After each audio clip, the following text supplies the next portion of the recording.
Dahil iika-ika ng matsyempuan sa Fairview, Quezon City, inakalaro ng Philippine Animal Welfare Society o PAWS na nasagasaan ang asong ito.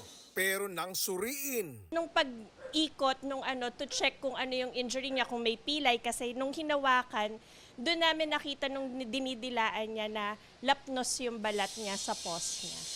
sa ngayon ay naghihilom na ang lapnos at mas maayos na ang kondisyon ng asong tinawag nilang Benji. Ang iniisip ng vet namin is na nadarang talaga sa napakainit na semento o baka may nakababad na yero.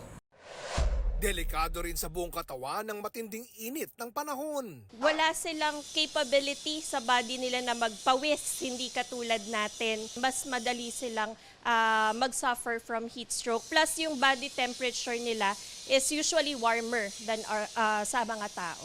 If it's too hot for us, it's also too hot for our pet. Pero kahit naman sa mga tao, sobrang init. Pinakamainit sa buong bansa ngayong araw, ang 48 degrees Celsius na naitala sa Apari, Cagayan. Pinakamainit sa Metro Manila, ang 45 degrees Celsius sa Pasay. Kaya suspended ang maraming face-to-face classes kanina.